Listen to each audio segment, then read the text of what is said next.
এদিকে আমার নবী মুস্তাফা চোখের পানি ঝরঝর করে পেনিয়ে বলতেছে, ও গো বিটি ফাতেমাও, আজকে ইসলাম প্রচার করতে গিয়াও আমার পিঠে দেখো কালো কালো দাগ হয়ে গেছে। আমার নবী মুস্তাফা যখন এই কথা বলো, খাতুনে জান্নাত বলছে, আব্বাজান, ও গো আব্বাজান, আপনার মুখ মুবারক থেকে কেন রক্ত বেরোতেছে বলুন। আমার নবী বলছে, বিটি খাতুনে জান্নাত, আজকে কাফেরের দলেরাও আমার দানদানকে শহীদ করে দিয়েছে গো বেটি।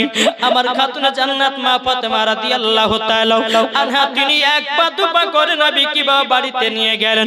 নিয়ে যাওয়ার পরে বেরাদান ইসলাম মাদান সামানে কেরাম খাতুনে জান্নাত বলছে, আব্বাজান, আব্বা গো, আপনি ইসলামকে এত কষ্ট করে প্রচার করেছেন আপনার রক্তর বিনিময়ে, জোরে বলেন সুবহানাল্লাহ।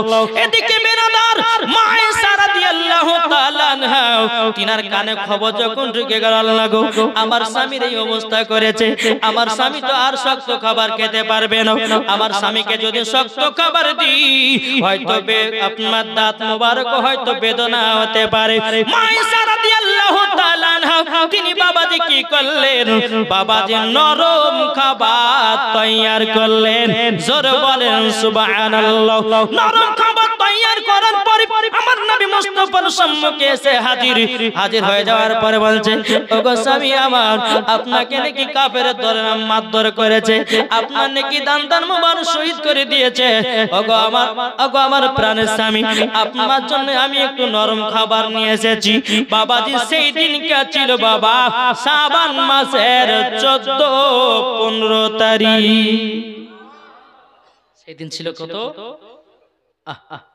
বাবাজি মায়েশা রাদিয়াল্লাহু তাআলা আনহা তিনি নরম খাবারটা নিয়ে এসেছেন। আবার নবী মুস্তাফা নরম খাবারটা দেখে চোখ দিয়ে ঝরঝর করে পানি ঝরাতেছে। এটা জোরে হবে না? মায়েশা রাদিয়াল্লাহু তাআলা আনহা তিনি বলতেছে, বলো আমার স্বামী গো, আপনি এরকম ভাবে কান্না করছেন কেন বললো? আমার নবী বলছো, গো বিবি আয়েশা, তুমি আমার জন্য কত কষ্ট করেছো।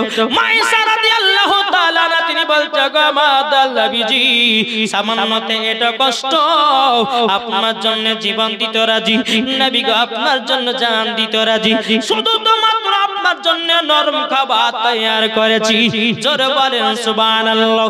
এদিকে বাবা মা ফাতেমা রাদিয়াল্লাহু তাআলা আনহা তিনি একটা বাটিতে তিনিও নরম খাবার নিয়ে এসেছে।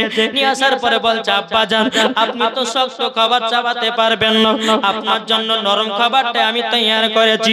ও আব্বাজান, আপনি নিলেন। এদিকে বেরাদার সমস্ত সাহাবীরা বাড়ি বাড়ি থেকে বাবা নরম খাবার নিয়ে এসেছে। হযরত আবু বকর সিদ্দিক আসলেন, হযরত উমর ফারুক আসলেন, হযরত তালহা রাদিয়াল্লাহু তাআলা আনহু আসলেন। এদিকে বাবা হযরত জুবাইর রাদিয়াল্লাহু তাআলা আনহু তিনি এসেছেন। বাবা বলছেন, নবী গো, আপনার জন্য জীবন দিতে রাজি, নবী গো আপনি তো শক্ত খাবার খেতে পাবেন না, আপনার জন্য নরম খাবার নিয়ে এসেছি, জোরে বলেন সুবহানাল্লাহ। যখন বাবা এই কথা বলার পরে আমার নবী মুস্তাফা চোখের পানি ঝরঝর করে পেনিয়ে বলছো, গো আমার সাহাবীরাও, তোমরা আমাকে এতটাই মহব্বত করো, এতটাই ভালোবাসো, সবাই আমার জন্য নরম খাবার নিয়ে এসেছো। বাবাজি মুসলমান ভাইরা, ইসলামানিকেরাও, এই নরম খাবারটাই ছিল বাবা হালুয়া, জোরে বলেন সুবহানাল্লাহ। আজকে জুদাল বানিয়েছে, তার বলছে হালুয়া খাওয়া চলবে না, বলছে কি বলছে না? কি গো, হালুয়াটা মিষ্টি না তিতা? মিষ্টি না? মিষ্টি খাওয়া সুন্নাত কি সুন্নাত না? এক ব্যাগ কলিং বাড়িয়েছে। এরা বলতেছে, বলে নাও হালুয়া খাওয়া বেদাত, রুটি খাওয়া বেদাত। এ বাবাজি মুসলমান ভাইরা, আমার নবী মুস্তাফা বলেছে, গো আমার উম্মত উম্মতারেরা, মধু খাও সুন্নাত, খেজুর খাও সুন্নাত, দুধ খাও সুন্নাত, জোরে বলেন, লাউ খাও সুন্নাত, জোরে বলেন। বাবাজি মুসলমান এ সোনা মানিকের আমার নবী মুস্তাফা সে হালুয়াটা নিয়ে যখন বাবাজি আপনার খেতে শুরু করেছেন, খেতে খেতে বাবাজি মুসলমান ভাইরা মায়েশা রাদিয়াল্লাহু তাআলা না তিনি বলছেন নবী গো ওগো নবীজি আপনি যখন খেলেন আমরা খাবো, আমাদের সুন্নাত পালন হবে। জোরে বলেন সুবহানাল্লাহ। এদিকে মা ফাতেমা বলছে আব্বা গো তাহলে আমিও হালুয়া খাই। আমার নবী বলছে বিটি তুমিও খাও। উমর ফারুক বলছে নবী গো আমিও হালুয়া খাই। বলে হ্যাঁ তুমিও খাও। আবু বকর সিদ্দিক বলছে নবী গো আমিও হালুয়া খাই। বলে হ্যাঁ খাও। জোরে বলেন সুবহানাল্লাহ। তাইলে বোঝা গেল শাবান মাসের 14 তারিখ এবং 15 তারিখে বাবাজি নবীর সাহাবীরাও হালুয়া খেয়েছে। জোরে বলেন সুবহানাল্লাহ। এটা বাবা বুখারীতে প্রমাণ, এটা বাবা তিরমিজিতে প্রমাণ, এটা বাবা সহিহ বুখারীতে প্রমাণ, এটা বাবা ইবনে মাজাহতে প্রমাণ। জোরে বলেন। আর এরা বলতেছে বলে না না না হালুয়া রুটি খাওয়া যাবে না, সোমবারের দিন নাকি রোজা রাখা যাবে না, সব নাকি বেদাত। এই ভাই আপনি বলো রোজা করা ভালো না খারাপ? আর কেউ যদি বলে যে রোজা করা জায়েজ নাই তাহলে বাবাজি ওর কথা শোনা চলবে? জি আপনি যত নামাজ পড়বেন তত নেকি, যত রোজা করবেন তত নেকি। জোরে বলেন। তাহলে বাবাজি এক ধরনের মানুষ আসে বলছে যে না সওবাতের দিন রোজা রাখলে পরে বেদাত তাকে জাহান্নামে দিবে। না জাহান্নামে দিবে না, যাবে সুন্নিরা জান্নাতে, যাবি তোরা জাহান্নামে। নাকি বলছে বাবাজি মুসলমান সোনা মানিক আসুন আল্লাহ পাক আল্লাহ তাআলা যেন আমাদের সকলকে এই আমল করার তৌফিক দান করে। জোরে বলেন আল্লাহু আমিন। আল্লাহ পাক আল্লাহ তাআলা বলতেছে বান্দারা শোনো এই শবে বারাতের রাত্রিতে লাইলাতুল বারাতের রাত্রিতে তোমরা ইবাদত করে যদি আল্লাহকে খুশি করাতে পারো আল্লাহর কাছে যা চাইবে আল্লাহ তোমাকে তাই দিবে। আল্লাহু আকবার। ইয়া রাসূলুল্লাহ জিন্দাবাদ জিন্দাবাদ আল্লাহু আকবার। তাহলে বুঝুন পাওয়া যায় কি যায় না? ইনশাআল্লাহ পাওয়া যাবে। তাহলে বেরাদুল ইসলাম মুআদ্দাস সামানি কিরাম এই যে আমরা বাবাজি শবে বারাতের দিন আমরা রাতকে জাগরণ করি কি করি না? চলুন আল্লাহ পাক আল্লাহ তাআলা পবিত্র কোরআনের মধ্যে বলতেছে ফাদখুলি ফি ইবাদি ওয়াদখুলি জান্নাতি। ইবাদত কত রকমের প্রকার আছে। চলুন বাবাজি সোনা মানিকেরাও আল্লাহ পাক আল্লাহ তাআলা বলছে ফাদখুলি ফি ইবাদি ওয়াদখুলি জান্নাতি। আল্লাহ পাক আল্লাহ তাআলা বলছে যারা আমার ইবাদত করবে বাবাজি তাদের জন্য ইনাম পুরস্কার হলো বাবাজি জান্নাত। জোরে বলেন সুবহানাল্লাহ। এ সোনা মানিকের ওগো আমার আব্বাজি মুসলমান ভাইরা তাইলে একটা বোঝা গেল নামাজ পড়া ইবাদত। একটা একটা করে শুনেন, একটা একটা করে মন দিয়ে শুনেন। নামাজ পড়া হলো ইবাদত, কুরআন পড়া হলো ইবাদত, কুরআন দেখা হলো ইবাদত। জোরে বলেন।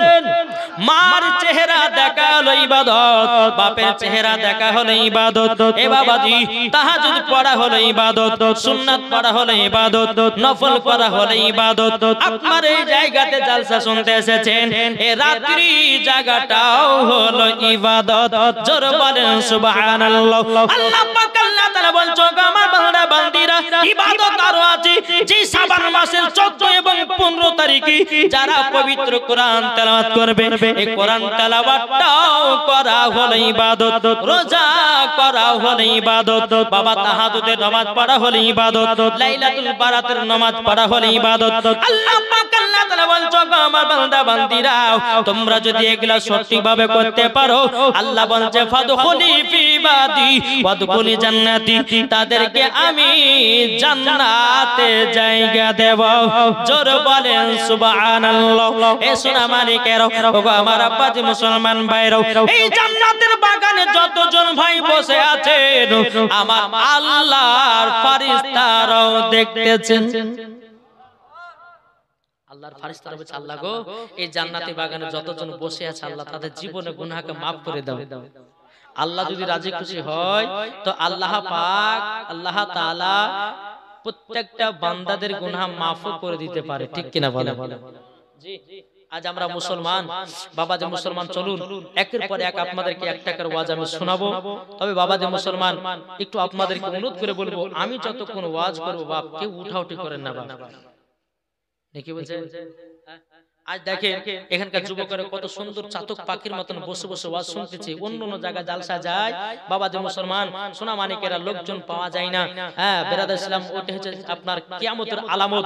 আর এটাও বলা হয়েছে যেই জায়গাতে বাবাজি লাচন হবে সেই জায়গাতে বেশি মানুষ বসবে, আর যেই জায়গাতে হাদিস কোরআন বাণী হবে সেই জায়গাতে মানুষ বসতে যাবে না। তো বাবাজি মুসলমান সোনা মানিকেরা এই জান্নাতি বাগানে যতক্ষণ বসবেন আল্লাহর ফেরেশতারা আপনাদের জন্য দোয়া করতে থাকে। একটু জোরে বলো সুবহানাল্লাহ, একবার দূর পড়ুন আল্লাহুম্মা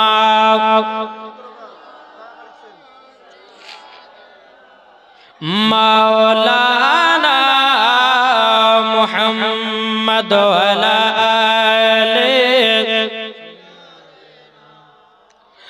মাওলানা মুহাম্মদ। আমি চাই না বেহেশত, আমি চাই না জাহান্নাম, আমি চাই না বেহেশত, আমি চাই না জাহান্নাম। আমার কপালে লিখে দিও দয়াল নবীর নাম। জোরে বলেন আমার কপালে লিখে দিও দয়াল নবীর নাম। যারা নবীর আশিকি প্রেমিক হবে যাবে তারা চলে শুধু জান্নাতে চলে। যারা নবীর আশিকি প্রেমিক হবে যাবে তারা চলে শুধু জান্নাতে চলে। দেখলে পরে বোঝা যায় নবীর দিওয়ানা, দেখলে পরে বোঝা যায় নবীর দিওয়ানা। আমার কপালে লিখে দিও দয়াল নবীর নাম। জোরে বলুন সুবহানাল্লাহ। দুনিয়াতে থাকতে বাবাজি নবীকে চিনো। আল্লাহ পাক আল্লাহ তাআলা বলছে যাদের দিলে দিয়ে একদম মোহাব্বত থাকবে নবী মুস্তাফার, ওই ব্যক্তি যদি কবরে যায় ওই কবরে বাবাজি কোন রকমের আযাব হবে না। জোরে বলেন সুবহানাল্লাহ। এই সোনা মানিকেরা ও বাবাজি মুসলমান ভাইরা আমার কথাগুলো একটু বোঝার চেষ্টা করবেন। আমার আল্লাহ পাক আল্লাহ তাআলা বলছে গো আমার বান্দা বান্দীরা সবাইকে একদিন অন্ধকার কবরে যেতে হবে। কি গো আমরা মরবো না? দেখেন আমাদের একজন জনপ্রিয় বক্তা আমাদের বন্ধু হযরত মাওলানা মুহাম্মদ জাকির হোসেন চতুর্বেদী আর দুনিয়াতে নাই, আছে? কত জনের প্রিয় বক্তা ছিল বাবাজি, আমাদের প্রিয় বক্তা ছিল বাবাজি। আল্লাহ ডেকে নিয়েছে দুনিয়ার মানুষকে ফেলে দিয়া অন্ধকার কবরে চলে যেতে হয়েছে। এ বাবাজি মুসলমান ভাইরা ওগো আমার সোনা মানিকেরা, তাইলে বাবা তুমি চিন্তা করো বিরাদর ইসলাম মুআজ্জাজ মানিকেরাম। আমার আল্লাহ পাক আল্লাহ তাআলা বলছো গো আমার বান্দা বান্দীরা তোমরা যদি কবরকে ভয় করো তোমাদের দ্বারাতে গুনাহ বলতে কিছুই নাই। ও বাবাজি মুসলমান ভাইরা আল্লাহ পাক আল্লাহ তাআলা বলছো গো আমার বান্দা বান্দীরা বান্দা বান্দীরা তোমাদেরকে একদিন অন্ধকার কবরে যেতে হবে। তোমরা সঠিকভাবে নামাজ পড়ো, তোমরা সঠিকভাবে রোজা করো, তোমরা সঠিকভাবে মা বাবার সেবা করো, তোমরা সঠিকভাবে নামাজগুলো আদায় করো, তোমরা সঠিকভাবে নবীর সুন্নাতকে মেনে চলো, তোমরা সঠিকভাবে নবীর সঙ্গে মহব্বত করো, মরার পরে জান্নাতি হওয়া যাবে।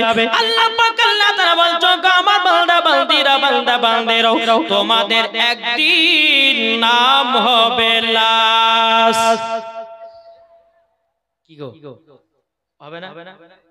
আমি মারা গেলে পরে তো বাবজি আমি যদি কোনদিন মারা যাই, বুঝলেন না, আমি যদি কোনদিন মারা যাই যদি শুনতে পান তো আমার জন্য একটু দোয়া করিয়েন, করবেন তো ইনশাআল্লাহ? হাত তুলে দেখান তো কে কে করবেন। জি জি ইনশাআল্লাহ আমার যেদিন খবর শুনবেন যে মাওলানা ওবায়দুল ইসলাম জামালি মারা গেছে ইনশাআল্লাহ আমার জন্য একটু দোয়া করবেন আল্লাহর কাছে নবীর ওসিলা দিয়ে। জোরে বল জি।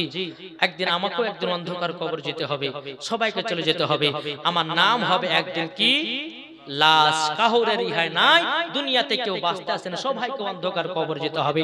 তাই বলতেছে একদিন তোমার নাম হবে লাশ, একদিন তোমার নাম হবে লাশ, একদিন তোমার নাম হবে লাশ, লাশ, একদিন তোমার নাম হবে লাশ।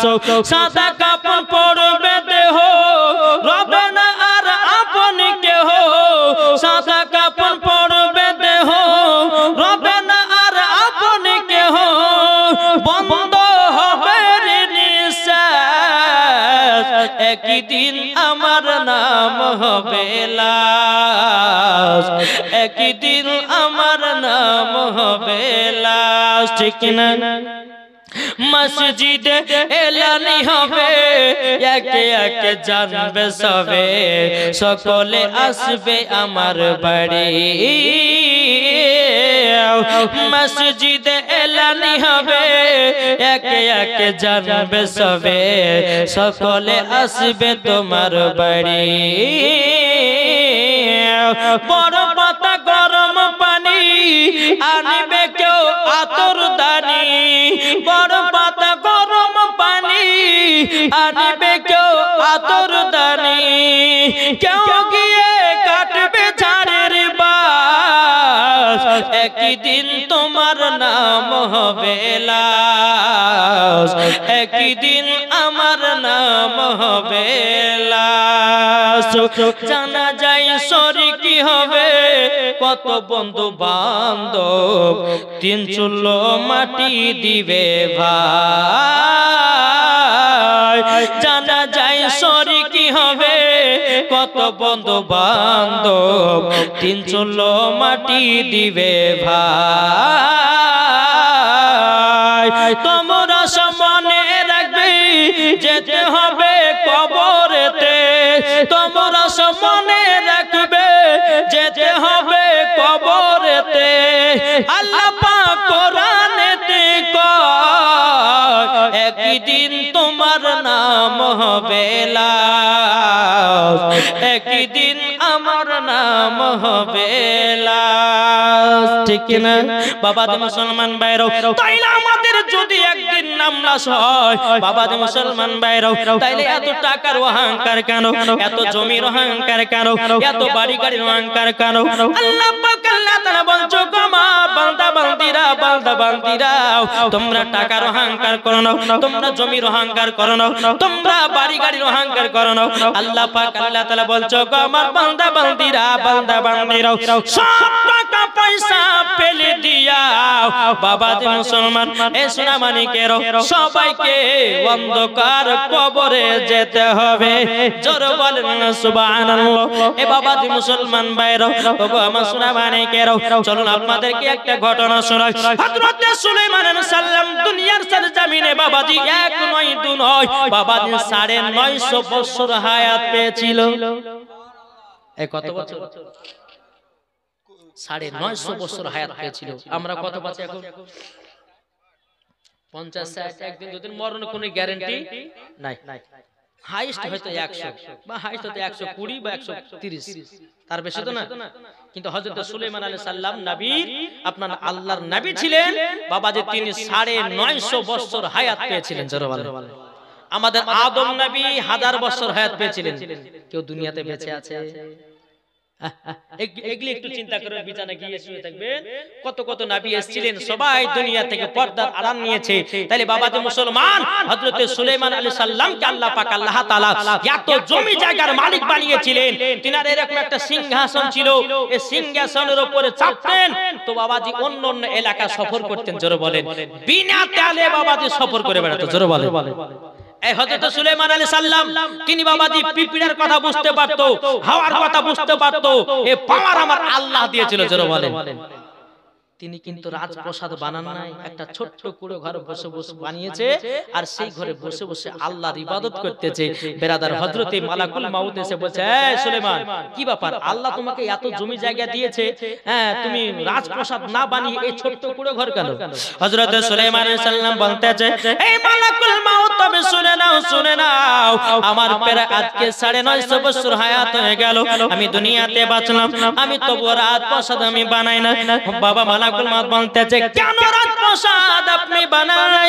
হযরত সুলাইমান আলাইহিস সালাম বলছে বলো গো মালাকুল মউত, আমি এই জন্য রাত প্রসাদ বানাই না, তুমি কখন মরণের চিঠি নিয়ে আসবে, কখন আমার মরণটা হয়ে যাবে, তার জন্য আমি হযরত সুলাইমান আলাইহিস সালাম এই ছোট্ট কুরু ঘরে বসে বসে আমি আল্লাহর ইবাদত করতেছি শুধু মরণের অপেক্ষায়। জোরে বলেন সুবহানাল্লাহ। তাইলে বাবা চিন্তা করুন যে হযরত সুলাইমান আলাইহিস সালাম 950 বছর দুনিয়াতে হাওয়াত পাওয়ার পরে বাবা যে মুসলমান ভাইরা এ সোনা মানিকেরা তিনিও মরণের কথা চিন্তা করেছে। এ যুবকেরা ও যুবক ভাইরা তোমাদেরকে বলতে চাই ভাই, তোমরা আর ফ্রি ফায়ার কেন নাও, তোমরা আর পাবজি কেন নাও, তোমরা আর গুনার কাজে লিপ্ত হয়ে নাও। আল্লাহ পাক আল্লাহ তাআলা বলছে বান্দারা তোমাদেরকে একদিন অন্ধকার কবরে যেতে হবে, আর সেই কবরটাও ঈমানদারের জন্য হবে শান্তির জায়গা, আর বেঈমানদারের জন্য হবে ভয়ানক জায়গা। ঈমানদার মরণ কেমন হবে জানেন? জানা আছে? ঈমানদার আর বেঈমানদারের মরণ আপনাদেরকে একটু বলি। ঈমানদার মরণ এই রকম হবে যেই রকম একটা বাচ্চা ছেলে মায়ের দুধ পান করতে করতে ঘুমিয়ে যায়, ওই রকম ঈমানদার মরণ হবে। আর বেঈমানদার মরণ হবে কেমন? বাবাজি হযরতে মালাকুল মউত হযরতে ইসরাইল আলাইহিস সালাম যখন বেরাদ ইসলাম বেঈমানদারের বুকে যখন হাত চাপাবে মনে হবে যে সারা পৃথিবী তার বুকের উপরে চড়েছে, এত কষ্টতে তার জানটা বের হয়। তাহলে বলুন আমরা ঈমানদার হতে চাই না বেঈমানদার? এটি জোরে বলেন না। ঈমানদার হতে চাই কি চাই না? কে কে ঈমানদার হতে চায় একটু হাত তুলে দেখান। ইনশাআল্লাহ আমরা সকলে ঈমানদার হতে চাই। আর আপনারা তো ঈমানদার গো, জান্নাতি বাগানে বসে আছেন, তাহলে তো ঈমানদার। জোরে বলেন। আর যার কপালে নবীর মহব্বত থাকবে, যার দিলেতে নবীর ভালোবাসা থাকবে বাবাজি তারাই জান্নাতি বাগানে বসবে, আর যার দিলেতে নবীর মহব্বত থাকবে না তারা মেলাতে ঠেলা খাবে। দেখি বলছে আপনারা তো নবীর উম্মত, আমরা নবীর উম্মত, আমরা এই জায়গাতে জান্নাতি বাগানে বসেছি, আর জান্নাতি বাগানে তারাই আছে যারা নবীকে মহব্বত করে। জোরে বলে সুবহানাল্লাহ। আসুন আমাদের সামনে রমজান মাস আসছে, সেই বিষয় নিয়ে আমি আপনাদেরকে কিছু আলোচনা করব। বেটা বেটিদেরকে রোজা রাখা শেখান, আপনার বেটাদেরকে হুকুম করেন আর বলে যে বাপ বেটি তোমরা কাল থেকে রোজা রাখবে, আর যখন বাপ যখন বেটা বেটিকে অর্ডার করবে আল্লাহ পাক খুশি হবে। জোরে বলে জি, একবার দূর পড়ুন আল্লাহুম্মা মাওলানা মুহাম্মদ ওয়ালা আলে মাওলানা মুহাম্মদ